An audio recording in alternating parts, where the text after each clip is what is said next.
pensando um pouco mais sobre juntas e ligamentos. Isso é um assunto que, não que a gente nunca tivesse pensado nisso ou falado nisso, mas que ficou por um tempo guardado entre nós. Fala entre nós, entre eu e Natan, seus pastores. Mas que recentemente tem voltado a nossas conversas isso, nossa preocupação, até pela realidade que a gente tem visto, não só a nossa realidade, mas a realidade de forma geral da igreja com quem convivemos, além da cidade de Piauí também. Nós temos entendido e crido que os pastores e mestres são responsáveis pelo correto ordenamento dos membros do corpo, para que esses membros, uma vez corretos ordenados ou ajuntados em seus relacionamentos específicos, possam desenvolver o seu sacerdócio para que o corpo de Cristo seja edificado nas igrejas locais. Em Efésios 4, 11 e 12, o que lemos lá? O que memorizamos sobre esse versículo?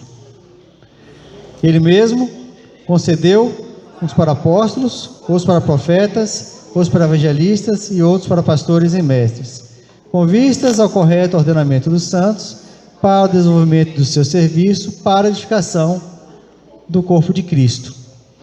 Então, esses ministérios específicos, que seriam os apóstolos, os evangelistas, os pastores e mestres, e os profetas também, eles foram colocados na igreja para cumprir essa missão.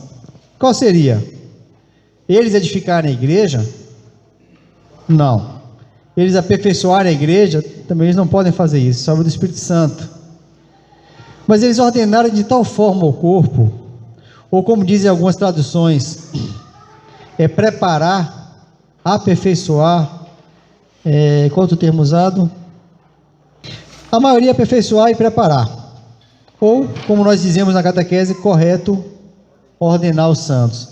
É dispor os santos na igreja de tal forma que eles sejam funcionais, que eles possam ser supridos em suas necessidades, que eles possam ser edificados e, por consequência, também edificarem no corpo de Cristo. Quando o membro é correto, ordenado no corpo, ou seja, quando ele está na sua posição exata que ele tem que estar. Vamos tentar pegar o exemplo aqui do próprio corpo de uma forma bem simplória, né? Vamos pegar o corpo humano, apenas o exterior dele. Então você pode pegar um boneco aí, tipo um manequim, ele não vai ter seus órgãos internos, não vai ter pele, não vai ter osso, não vai ter nada disso, mas ele vai ter braço, vai ter perna, vai ter cabeça. Então montar um boneco assim, um manequim é fácil, não é? Porque você sabe onde é que fica o braço, onde é que fica a perna. Você não pode dispor de forma contrária. Você não pode encaixar a perna no ombro e o braço no quadril. Não seria funcional, correto? Você tem que botar o braço no ombro e as pernas no quadril. Isso de forma bem simples, que se a gente for partir para anatomia mais profunda, a gente vai se perder e não vai saber fazer. Mas essa parte a gente consegue. Então eu diria que correto ordenar os santos, seria justamente dispor esses membros que somos nós somos membros uns dos outros e membros do corpo de Cristo, de tal forma nesse corpo que ele possa andar de forma coordenada e ajustada.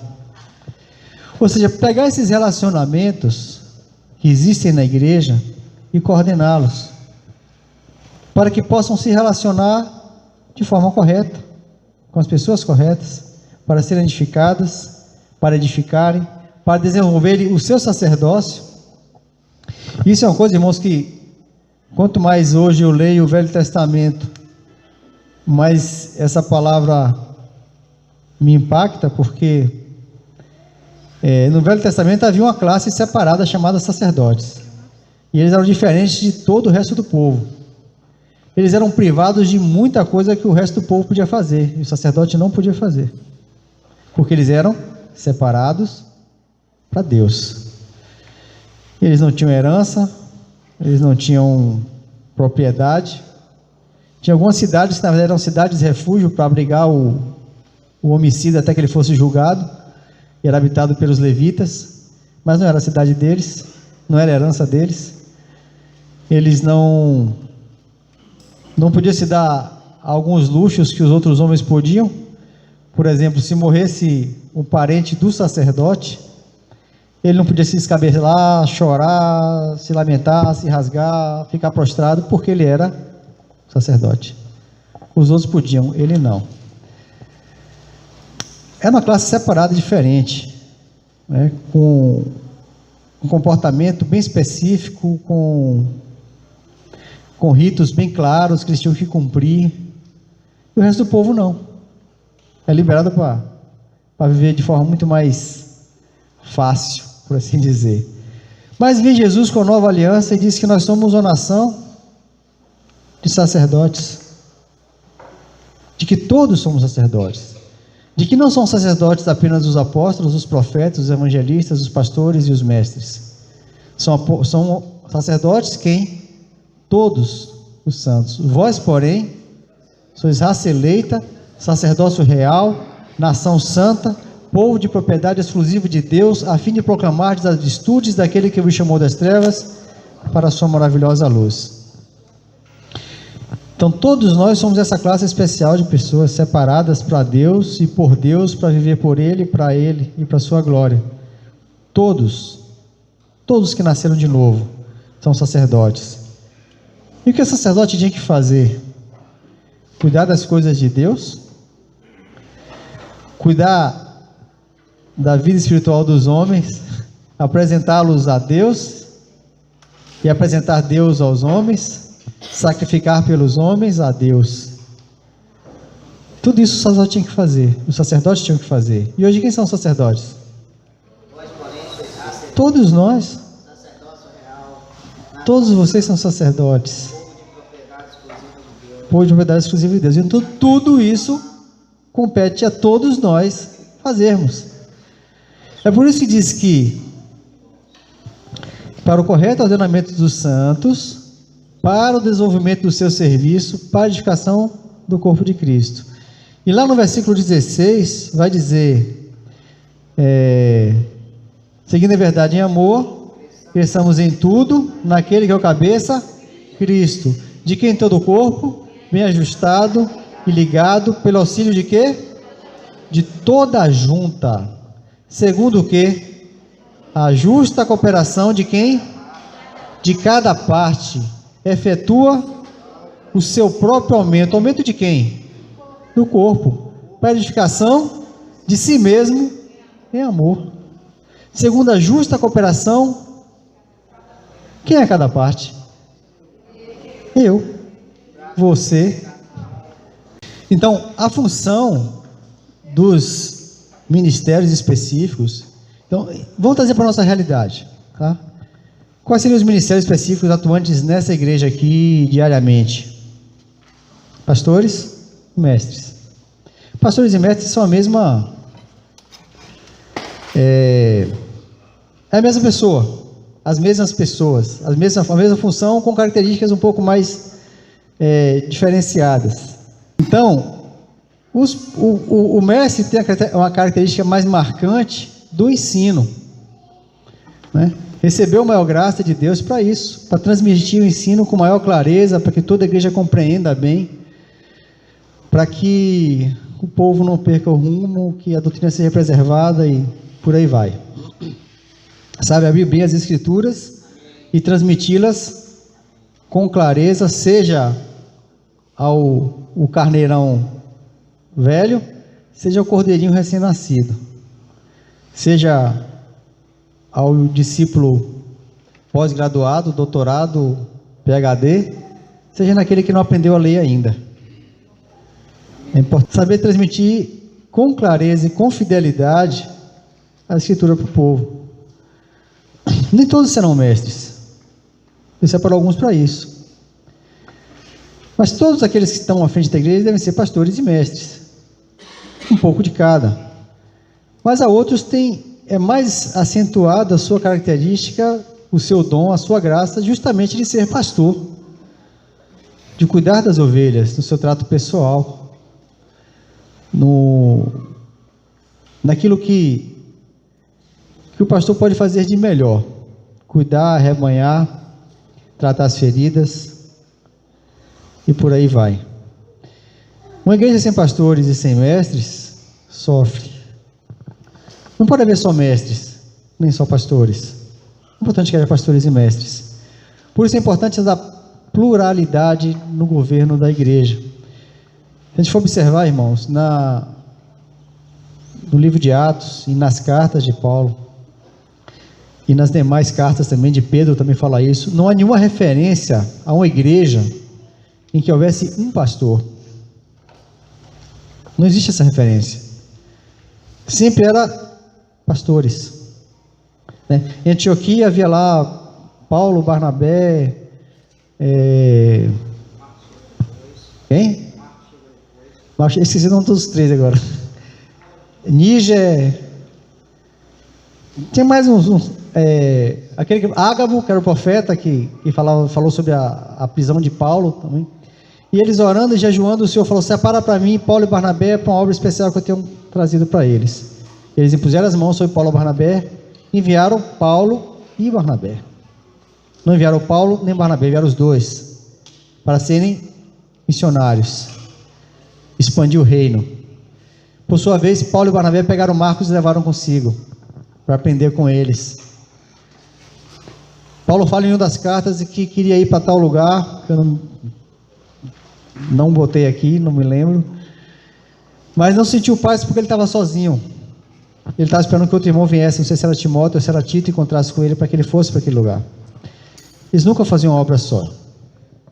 Depois que Paulo e Barnabé saíram percorrendo toda a região de fora de Israel, pregando o evangelho, convertendo vidas, edificando igrejas, e começou a ter conflito com alguns irmãos de Jerusalém, que não eram os apóstolos, mas que iam para essas cidades, para esses países, como se fossem enviados por apóstolos, mas não eram. Confundia a mente dos irmãos. O que eles fizeram? Eles voltaram a Jerusalém e reuniram-se com quem em Jerusalém? Com os 12, né? Que eram os 11, que Tiago já tinha morrido, mas havia o outro Tiago, irmão do Senhor, mas os presbíteros e líderes da igreja. Eu não sei quantos formavam esse corpo, que a Bíblia não fala, mas devia ser muita gente, porque aqui em Jerusalém tinha milhares e milhares de convertidos. E nesse concílio, nessa reunião em que foi se tratado o que se deveria continuar pregando ou não para o povo que não era judeu, foi decidido por essa assembleia aí, né? Tiago deu a palavra final, sintetizou o que eles pensavam, mas a decisão foi tomada por toda a liderança da igreja. Amém? Então, seja correto ordenar, preparar ou aperfeiçoar. Fica claro que esses ministérios específicos existem com a finalidade, entre outras, de condicionar os santos, dispondo de tal forma no corpo, que eles desenvolvam a sua salvação, cumprindo fielmente o seu sacerdócio. Filipenses 2,12: desenvolver a vossa salvação com temor e tremor. A salvação precisa ser desenvolvida. E ela vai ser desenvolvida, 2,12, nesse ambiente, os santos corretos ordenados, preparados para desempenharem o seu sacerdócio. 1 Pedro 2,9: vós, porém, sois raça eleita, sacerdócio real, nação santa, povo de propriedade exclusiva de Deus, a fim de proclamar as virtudes daquele que vos chamou das trevas para a sua maravilhosa luz. Irmãos, se porventura o que eu estiver falando não tiver corrido demais, acelerado, é só falar que eu diminuo a rotação. Está muito rápido? É Filipenses 2,12 e 1 Pedro 2,9. Mas como seria isso? E quais critérios usamos para formar essas juntas? É importante lembrar que o corpo é um organismo vivo, pulsante, em constante evolução, crescimento e amadurecimento. Isso quer dizer, irmãos, que aquilo que a forma de ver a igreja não pode ser estática. Porque a igreja é um corpo vivo, formado de pessoas vivas e muito diferentes umas das outras.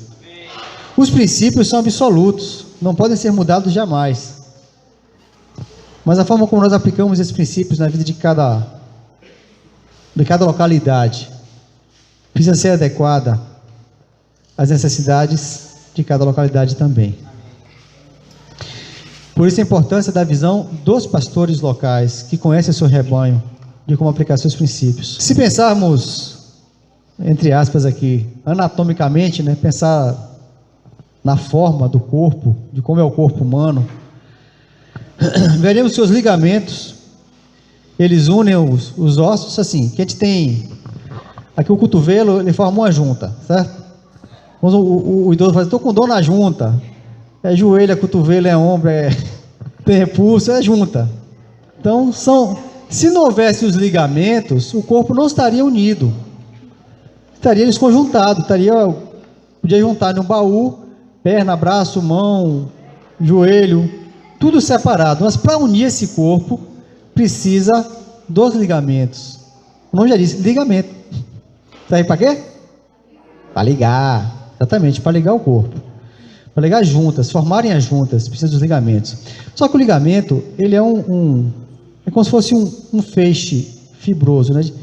Como se fosse vários barbantezinhos que formam Se você pegar uma corda de sisal, tem vários fios enrolados um no outro para poder formar a corda, correto?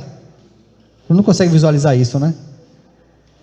Quanto mais grossa a corda, maior a quantidade de fios também, mais resistente.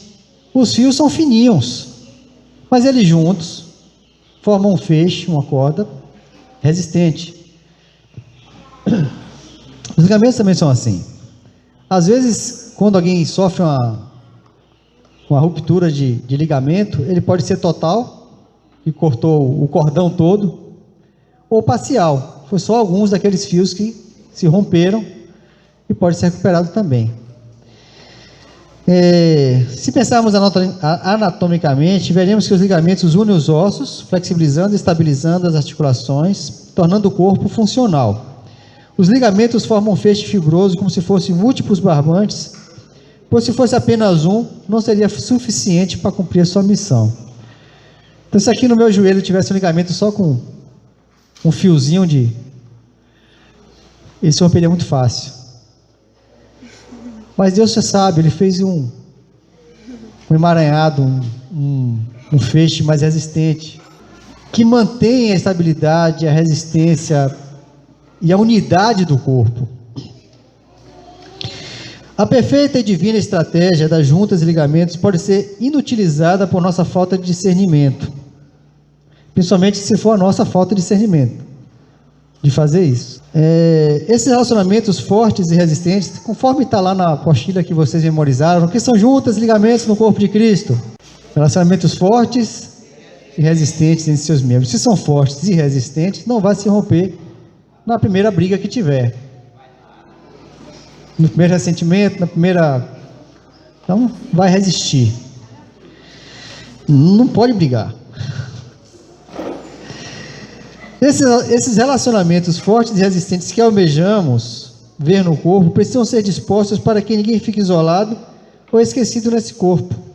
Mas infelizmente às vezes vemos justamente o contrário: relacionamentos isolados, exclusivos, dependentes de si mesmo e não do corpo, juntas que se unem por um só ligamento, e quando esse se rompe, seja por fadiga, esforço demasiado ou sobrecarga, perde-se um membro. Entenderam? A estratégia das juntas e ligamentos, Deus dispôs na igreja para que ninguém ficasse isolado.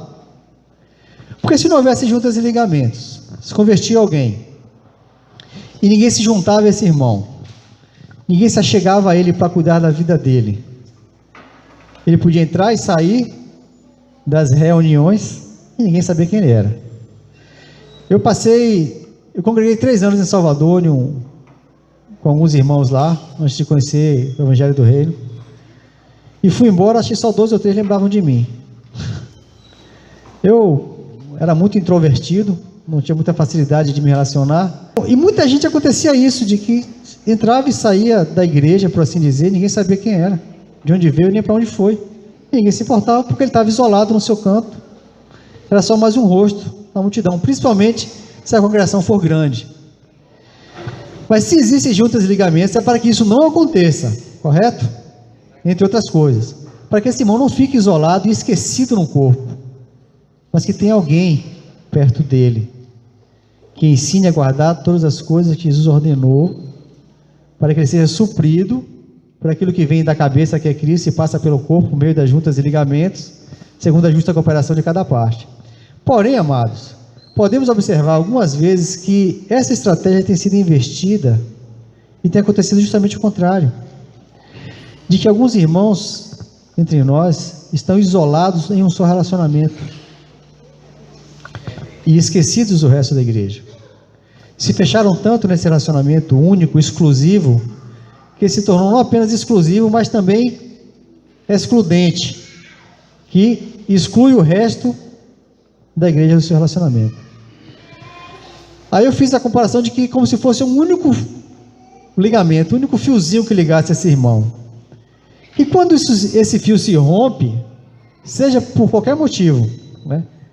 Por excesso de esforço, isso falando no sentido de corpo, mas trazendo para a nossa realidade, seja por desavença, seja por pecado de um ou de outro, seja por desqualificação, seja por desânimo.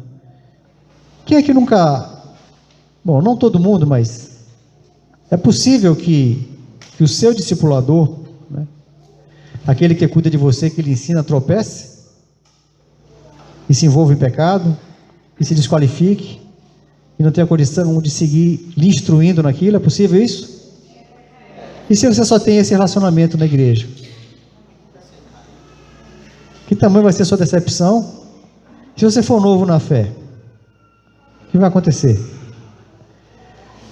Ou se só essa pessoa tem acesso à sua vida, e só ela toca em você, se só ela lhe consola, se só ela lhe instrui, se ela for embora, vamos ser menos trágicos, né? O irmão continua firme, graças a Deus, mas teve que mudar para outra cidade, aí não serve mais, você fica perdido na sua própria casa, como aquela dracma que caiu lá no canto escuro, que a mulher teve que varrer, botar luz e procurar e achar a dracma e fazer festa, né? Diferente da ovelha que se perdeu fora do aprisco, diferente do filho que foi embora e abandonou a casa do pai, aquela dracma se perdeu dentro de casa.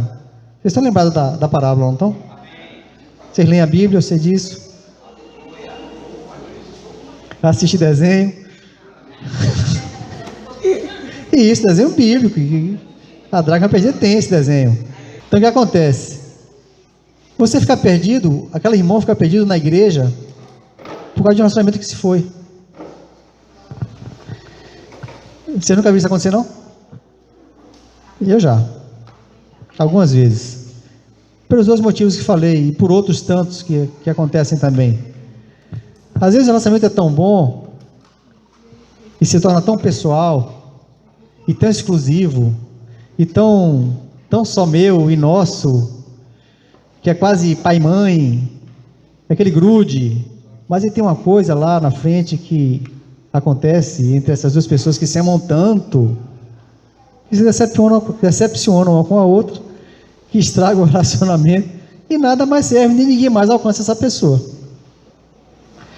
Ou apenas, não é que aconteça entre um e o outro, mas que a própria pessoa, uma das duas partes, se estrague por si mesmo, e aquele que acompanha, e acompanhou a vida toda sozinho, vai pedir ajuda. E quando vai pedir ajuda, ninguém consegue encostar naquela pessoa, naquele irmão, porque ninguém acessava ele, porque só fulano colocava a mão ali. Irmãos, aí perdeu-se o sentido das juntas e ligamentos, porque ela não está incluindo e ligando a todo o corpo, ela está repartindo e isolando uma parte do corpo em um relacionamento só. Isso não pode acontecer. É preciso que a gente corrija isso. André, está sendo falado sobre o corpo, sobre juntas, ligamentos, sobre nervos. Aí eu lembrando aqui da minha mão, eu machuquei esse dedo bem na junta. Trazendo para o corpo de Cristo, quando dois membros entre si se machucam, como está falando aí, às vezes se magoam e quer separar, quer sair da junta, quer sair do grupo caseiro, não quer se relacionar mais. Tem isso também, né? Isso. Até isso tem, né? Tem. Aí, trazendo para como estava falando do corpo em real, o que acontece quando a junta é machucada? Os dois membros, eles não se separam. Eles juntamente, com o tempo, se restauram. E nesse período precisa da ajuda da outra mão para fazer uma coisa que ela faria sozinha. É igual uma lesão, quando a gente tem uma lesão, por exemplo, de joelho, né? Uma parte do corpo é ligada à outra e o joelho está ali como um ligamento, né? E não há necessidade de retirar um membro dali e colocar, não tem como tirar dali e colocar em outro lugar. A própria natureza, ela vai se encarregar de reconstruir aquilo ali. Então, se há alguma lesão em uma junta dessa direta, meu discipulador, de início não é necessidade de se trocar. A própria natureza, Deus vai usar da graça dele, do amor dele, para que se reconstrua esse relacionamento de um membro com o outro, porque essa junta ela é eficiente. Deus usou e usa dessa junta para formar o caráter da gente. Pensemos o seguinte: Jesus escolheu quantos apóstolos aqui na terra? E ele confiou o seu reino a esses homens, né? Ele disse: não temais, pequenino rebanho, porque foi do agrado do Pai vos entregar o reino. Esses 12 estabeleceram outros tantos apóstolos. Vocês sabiam disso? Que eles estabeleceram outros apóstolos depois dele, para que desse continuidade à sua obra. E o próprio Jesus também. Nós vemos Paulo e Barnabé, por exemplo, que não era contado entre os 12, nem Apolo, tampouco, nem o próprio Tiago, irmão do Senhor. E esses 12 estabeleceram outros tantos apóstolos, pastores e mestres, conforme podemos atestar em Atos capítulo 15, que é aquele evento que eu falei aqui. E depois eu não vou ler o capítulo todo aqui, mas vocês leiam, por favor, em casa, que é uma parte importante da história da igreja, em que havia ali uma reunião com muitos pastores e líderes da igreja, além dos apóstolos, tanto os primeiros 11, como os outros que foram formados, além de Paulo e Barnabé também presentes. A igreja sempre aceitou a ideia de apóstolos no plural. Irmãos, quando eu estou falando aqui igreja agora, eu estou falando no sentido mais restrito daquilo que nós vivemos, não da realidade que nós conhecemos, da realidade que vocês estão inseridos, né? Não falo por toda a igreja, que a igreja não somos apenas nós, mas quando me refiro a essa realidade aqui, me refiro a realidade que nós cremos, que nós fomos concebidos. A igreja sempre aceitou a ideia de apóstolos, plural, pastores e mestres, sempre no plural. Só teve um período aqui que essa igreja ficou com um pastor. Hoje somos 2 de novo. Em breve seremos 3, 4. Amém? Não apenas a pluralidade dos pastores, mas um presbitério. Não apenas 2 pastores, mas um presbitério. Há uma diferença grande de ter 2 pastores e ter um presbitério, né? Que essa unidade nossa seja plena, crescente. Deus está fazendo isso também. Então, na cabeça de vocês e dos irmãos aqui da região, isso sempre foi claro. A igreja com 2 pastores é normal. Com um pastor que é normal. Se tiver 3, se tiver 4, perfeito, né? Tabuna acho que tem 5, né? Tem 5 em Tabuna. Ilhéus acho que são 2, porque um morreu, senão talvez fosse 3. Aqui somos 2. Em Conquista é 2, de que é 2. Gandu são 2. Sempre aceitamos isso com tranquilidade, correto? E achamos até estranho quando encontramos a igreja de um único pastor. E a gente tem muitos motivos para estranhar isso e para achar normal que haja pluralidade no presbitério. A primeira é porque é bíblico. Jesus escolheu 12, né? Quando ele mandou pregar, ele mandou de 2 em 2, não mandou ninguém sozinho. Quando ele estabeleceu, quando Paulo escreveu para Tito, né? Deixei você em Creta para colocar as coisas em ordens, e para que constituísse presbíteros, né? Pedro fala lá também na sua carta: falo aos presbíteros que, como eu, né, também sou, e continua falando. Paulo fala quando ele vai se despedir dos presbíteros de Éfeso, se não me engano é Atos 19, que ele fala aos presbíteros. Tinha alguns irmãos com ele na praia, não fala quantos eram. Ele estava embarcando para voltar para Jerusalém, o povo estava chorando porque sabia que não ia ver mais o rosto de Paulo, que ele seria preso e não voltaria mais a Éfeso. E Paulo fala para ele: cuidai do rebanho que o Senhor vos confiou, sempre na pluralidade. Essa é a estratégia de Deus. O homem sozinho sempre é perigoso, para si mesmo e para o povo também. Irmãos, eu e Itan somos irmãos de nascimento. São irmãos de nascença, de nascimento não. E nós temos características diferentes, tanto pessoais quanto ministeriais também. Isso é evidente para vocês. Nós temos semelhanças físicas, mas temos diferenças no nosso temperamento, na nossa forma de agir e também na graça distribuída por Deus em nossas vidas. Isso também é inegável. Ele tem alguns dons que eu não tenho, uma graça que eu não tenho, e eu tenho outros que ele não tem. Nós sempre dizemos que as nossas diferenças sejam justamente para cobrir a falta das coisas que não temos, e nunca para nos separar e nos fazer competir. Não existe competição entre nós sobre o governo da igreja ou sobre a vida de vocês, de forma nenhuma. Nunca houve. Então, Deus sempre usou dessa diversidade, dessa pluralidade, porque Ele não dá todos os dons a um homem só. Não tem por que fazer isso, não deixaria de haver sentido para o corpo. Mas justamente na nossa necessidade, naquilo que não temos, que nosso irmão tem, é que a unidade do corpo mostra a sua eficiência, a sua beleza, né? Então, assim, por que eu tenho que saber tudo? Por que eu tenho que ser bom em tudo? Não. Também não precisa ser ruim em tudo, né? Deus vai dar graça diferente. Agora, existem algumas necessidades no nosso ministério de graça que nós não temos, nem eu nem ele. A gente sabe disso também. Deus vai levantar o terceiro com graça suficiente para suprir a necessidade, o quarto, o quinto, seja quantos forem.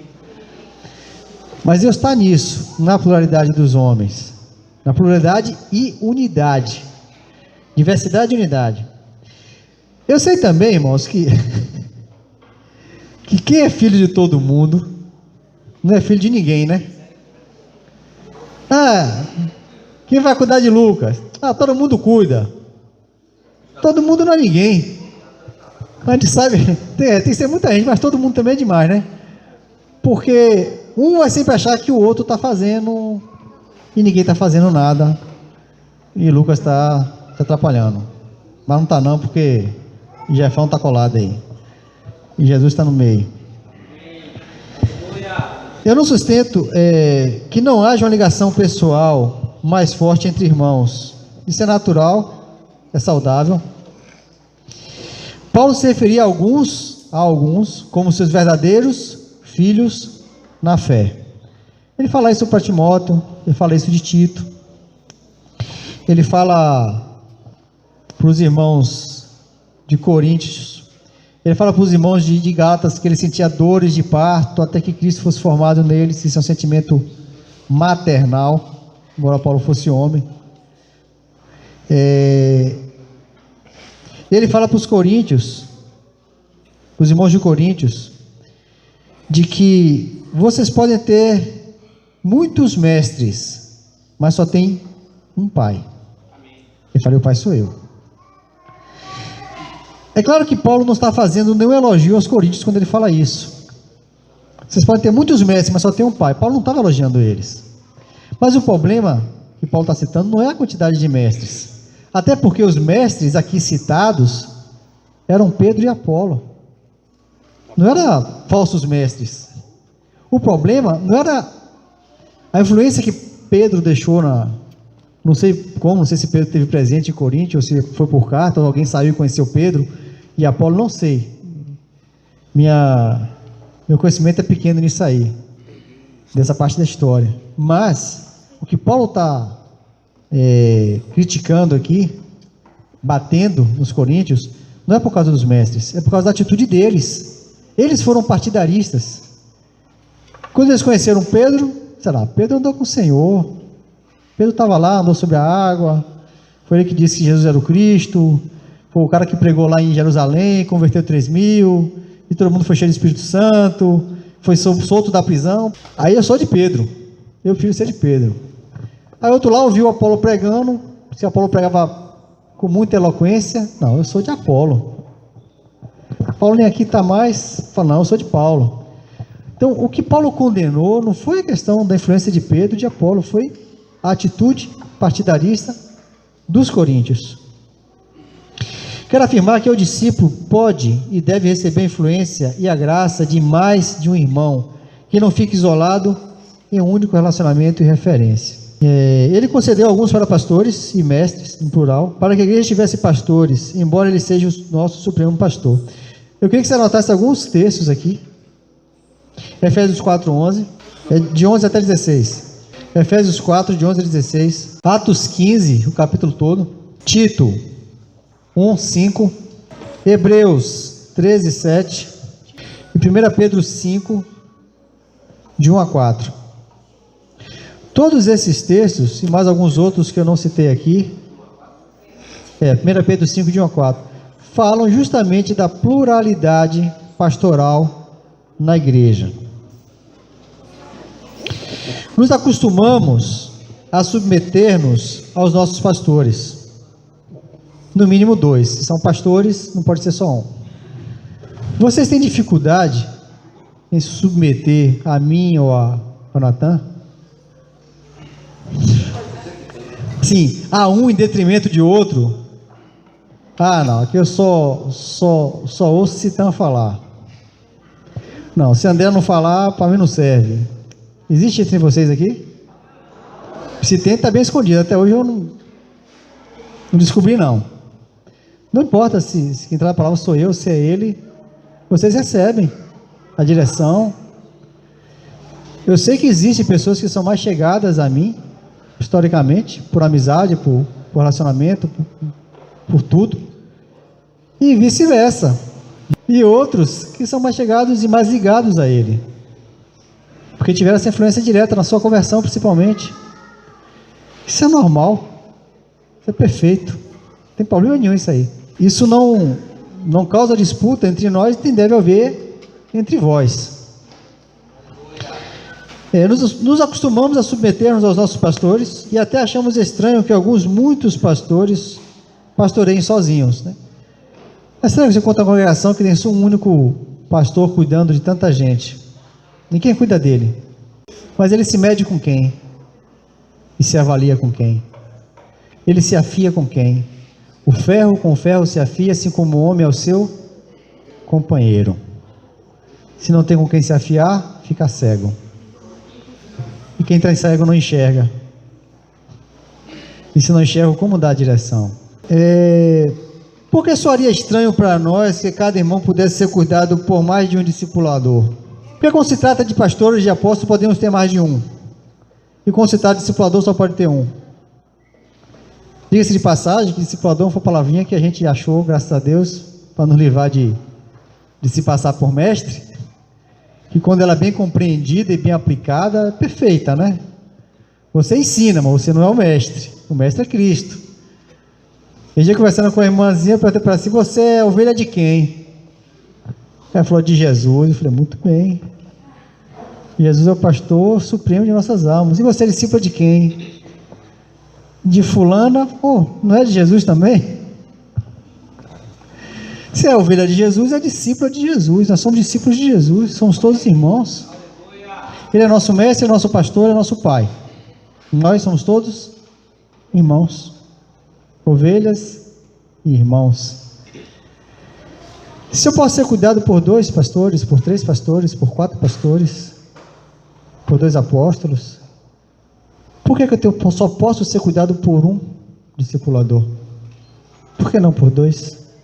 Ou até por 3? É confusão isso? Mas sou estranho. É estranho, né? Mas foi por um porque existe uma outra falha entre nós. chamada... Qual outra junta mesmo? Ah, tem uma junta de companheirismo. Quer dizer que para sair para pregar tem que ser 2. Aí quando se converte só um, cuida? Por quê? Aí vocês tinham perguntado para mim, por quê?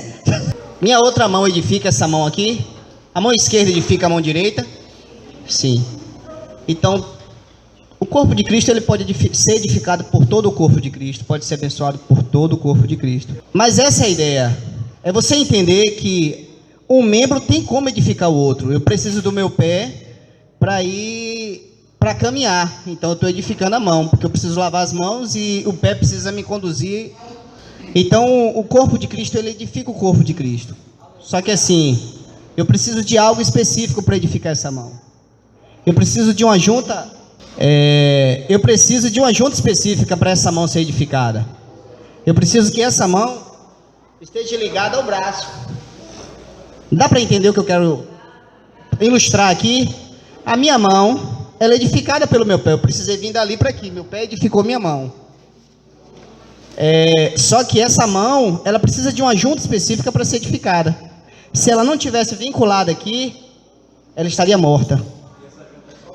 E essa junta é uma junta específica. Ela não está ligada a essa junta aqui, mas ela também é edificada por essa junta. Não está ligado diretamente. Exatamente, né? desculpa. Todo o corpo está vinculado e ajustado, né? O perfeito ajustamento, a edificação mútua do corpo. Mas existe uma junta específica. Essa junta específica é aquela que vai dar o suprimento, o ligamento. Vai sair daqui, vai passar por aqui, vai passar por toda a circulação e vai chegar na mão. E ela vai ser edificada. Mas eu preciso de uma junta específica. Amém, irmãos? Amém. E essa junta específica aqui, que une essa mão ao antebraço, está unido por vários ligamentos. Amém. Não é um fio só. Mesmo a junta específica, são vários ligamentos, sempre, em todas as juntas. Então, voltando ao discipulador, né, é uma palavrinha muito bem escolhida, não sei nem se existia antes, deve existir, né? Discipulador, acho que existe. Mas foi bem escolhida, para a gente não se passar por mestres, quando ela é bem compreendida.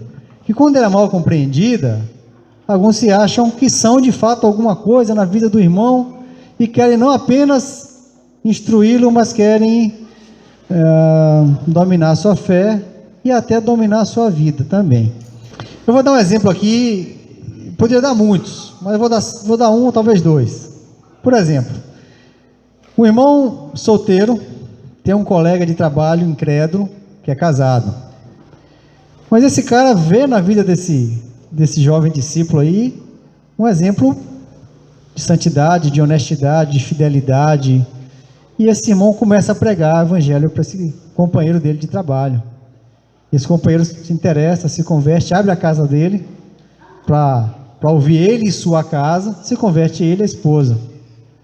Normalmente o que é que acontece quando esse cara se converte? O que fazemos com ele? Na hora de alguém cuidar da vida desse... entrega um casal que talvez nunca tenha visto ele. Ou no máximo... ou no máximo viu no dia do batismo, naquela última palavra, e ele não tem ligação nenhuma, não tem referência nenhuma, não tem gratidão nenhuma. Tem a Deus. Quando se converte de verdade, Deus é misericórdia, as coisas vão fluindo. Mas normalmente, o que acontece com aquele irmão solteiro que tinha essa ligação com ele? Continua lá? Instruindo a vida dele? Por que desperdiçamos isso? Porque a gente é passivo de misericórdia, irmãos. E a gente demora de entender as coisas. A gente é limitado e lento no entendimento. Mas eu acho que isso está errado. O que eu quero pontuar é que o ligamento, como você está enfatizando aí, ele forma a junta. Ele Perfeito. une as duas partes. Perfeito. Então tem o vínculo e tem a junta. Né? Eu não sei se eu seria tão específico nas palavras que eu posso me embolar mais tarde lá na frente.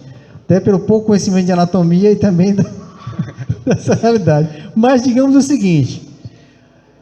É claro e evidente que esse irmão precisa, esse novo irmão, precisa de um casal que acompanhe eles. Claro. Por quê? O ensino se dá por meio de quê? Do exemplo. E vai correndo a junta, mas é por meio do exemplo. Claro que o irmão solteiro não vai ter alguns exemplos para dar para ele. Porque ele não tem esposa, porque ele não tem filho, porque ele não é casado, uma série de coisas. Vai ter uma certa limitação, mas ele tem a graça de Deus, conhece os princípios, tem ardor pela vida daquele cara que se converteu, tem um sentimento de paternidade por ele, porque ele orou por ele, ele pregou para ele, ele se esforçou, almejou, sofreu e viu se converter. Só não pode estar cuidando. Então erramos quando fazemos isso. Então, o fato de juntar esse casal para servir, até aí está perfeito. O que está errado é tirar de cena aquele irmão que teve tanta participação e influência na vida dele. Vai ver outra situação. O irmão prega para alguém no comércio, por exemplo, e se encontraram lá, ele foi pregar, e de repente esse irmão mora lá na Aparecida, e o contato dele mora lá na Exposição. Aí a pessoa se converte, mas durante a pregação ele acompanha tudo. Ele se desloca lá, cruza a cidade toda para estar acompanhando aquele, e orando, e chama os irmãos mais de perto e se converte. Aí acontece o quê? Cuidar de alguém que está mais perto dele. Para pregar ele podia fazer esse percurso todo, mas para cuidar vai ser todo dia. Então, está errado? Não está errado que alguém de perto o acolha. Está errado excluir o outro, o anterior. Isso são só alguns exemplos, mas existem muitos outros. André, deixa eu só concluir Pode falar. Meu raciocínio aqui. Te ouvindo aqui hoje, e você enfatizando esse termo aí, e dando esse exemplo, como é? Corporal, né? Sim. Então, hoje... Anatômico. Não só entender isso aqui agora, no sentido teórico, mas a gente consegue ver na prática algumas coisas que refletem isso que você está falando e que mostra a diferença entre o vínculo, ligamento, vínculo e junta, né? Às vezes a gente olha para a igreja e vê dois irmãos se relacionando naturalmente, desenvolvendo amizade, seja de discipulado ou de companheirismo. Aí, ou vocês ou nós olhamos de fora e às vezes, ou vocês ali ordenam ali uma junta, né? Ou de discipulado ou de companheirismo. Mas o que vocês viram antes foi o vínculo. Vocês formou a junta. O que a gente fala às vezes, vamos oficializar.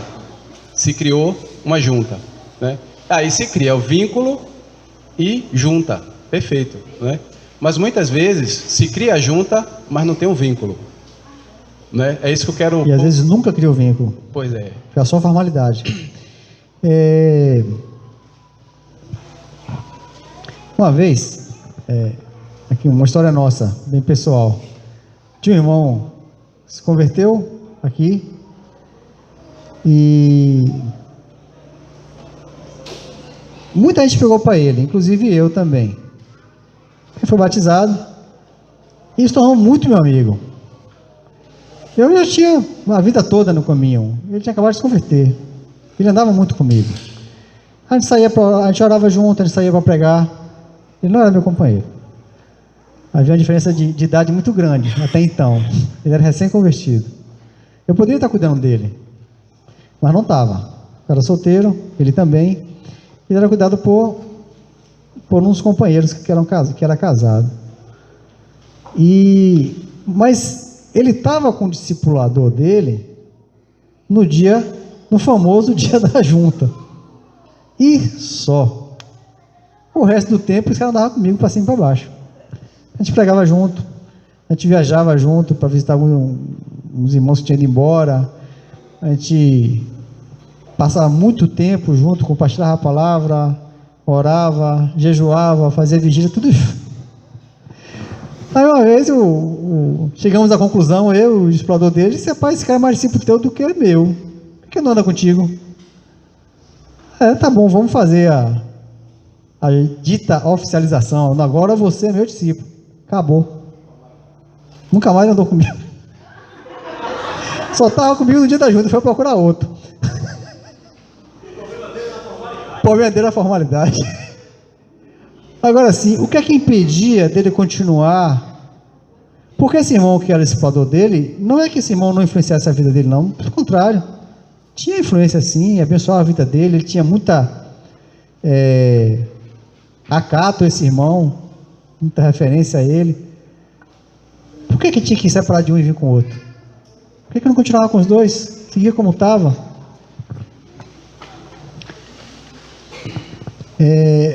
Bom, são erros que precisam ser consertados entre nós. Mas aí vocês me perguntam, então por que não é assim?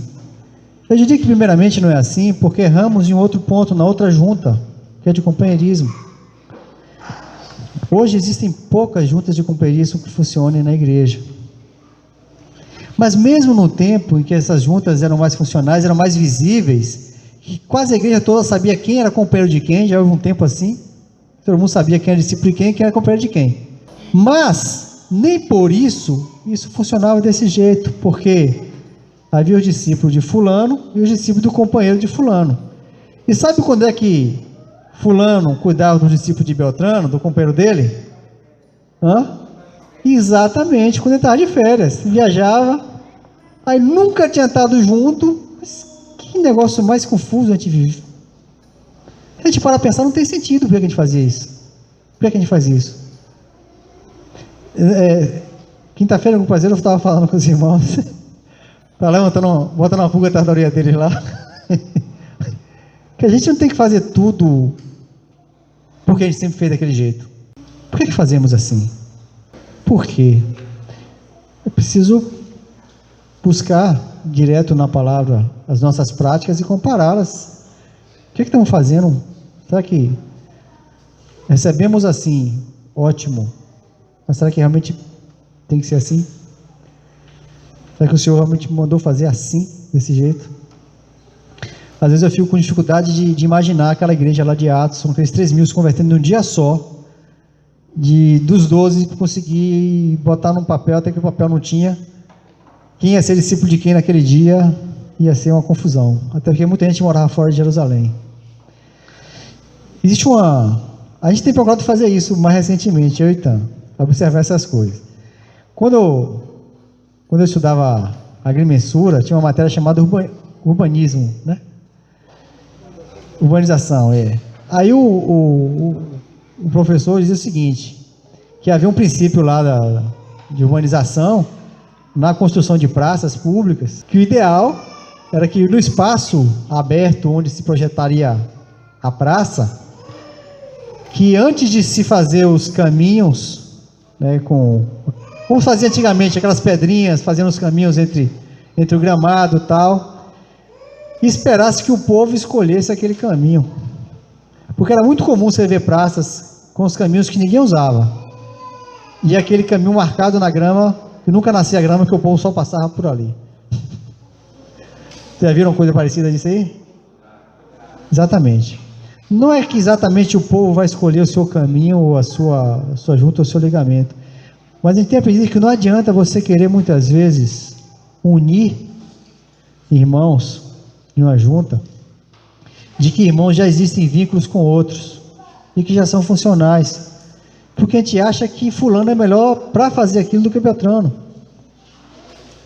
Não é. Talvez fulano mais Beltrano seja perfeito.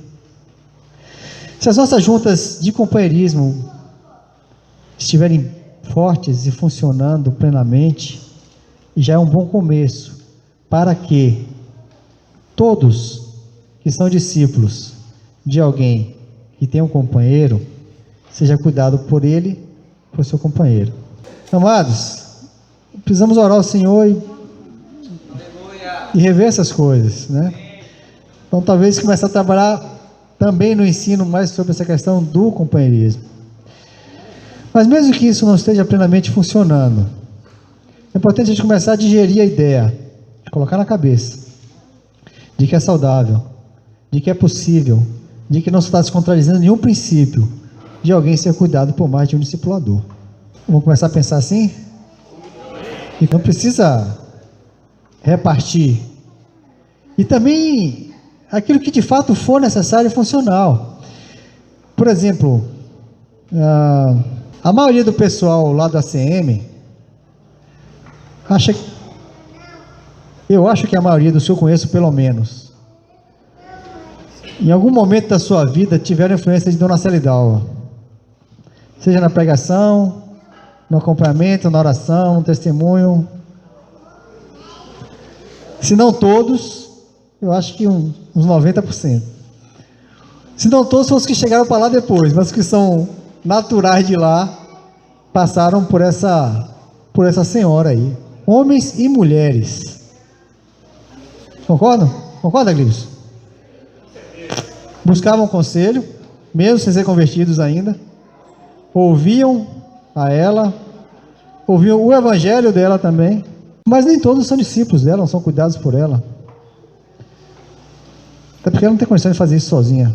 Mas, quando se coloca para ser cuidado, discipulado por alguém, por que se perde esse vínculo que tinha com tia Célia? É um desperdício. Ela conhece, tem carga, já orou muito por vocês, tem modelo. Por que se perde isso? Ah, porque agora eu sou discípulo de fulano lá do outro lado que nunca vem, só estou com ele no dia da junta. Então, irmãos, é importante que a gente comece a perceber os erros do rumo e tentar corrigir, enquanto se pode fazê-lo. Então, aqueles que têm a junta de companheirismo, que ainda existe, mas que não está como deveria estar, por que não buscar corrigir e funcionar essa junta? E começar, por exemplo, com a abertura dos seus discípulos para receber do seu companheiro, a estarem todos juntos, a não se sentir enciumado, nem, entre aspas, traído. Aí eu vou adiantar aqui o que alguns podem pensar lá no futuro, dizer, mas às vezes o discípulo quer dar onde é estutícia, aí vai pedir conselho a fulano, que não sabe o que está acontecendo, e eu sei, e ele não vem falar comigo porque sabe a resposta que eu vou dar. Irmãos, isso é uma coisa que foge do teu controle, porque a gente não controla a vida do irmão. Depois conselho, é conselho, isso aí quem quer. Depois isso existe, porque essa realidade que eu estou falando e almejando, não existe. Porque se existisse, ele tem que procurar alguém bem distante para buscar esse conselho. Caso contrário, o outro também estaria a par de sua vida e cuidando dela. E é meio-dia. Vou encerrar por hoje. A gente pode continuar conversando sobre isso. Eu queria encerrar dizendo o seguinte: quando Jesus mandou fazer qualquer coisa para os discípulos, ele mandou sempre de 2 em 2. No mínimo tinha que ser 2. Mandou 70 pregar, foi de 2 em 2. Mandou os 12, foi de 2 em 2. Até, coitado de quem foi com Judas, mas foi com 2, né? Foi buscar um jegue, foram 2. Foi buscar um salão, conseguiu um salão para reunir, para tomar ceia, foram 2. Bom, só teve uma coisa, só teve uma missão infeliz que o discípulo fez sozinho, que foi trair Jesus. Ele fez sozinho, o outro não deixava, e o que ele roubava da bolsa, ele roubava sozinho também. Então, amados, homem sozinho é sempre perigoso, e a mulher também. Então, vamos caminhar buscando clareza sobre isso e aplicação prática na nossa vida, tá bom? Ao invés de a gente estar aí cortando junta e costurando junta, por que não agregar aqueles que necessitam de algo mais, cuja graça do seu explorador não tem conseguido alcançar, mas tem outro que pode fazê-lo? Amém? Deus abençoe.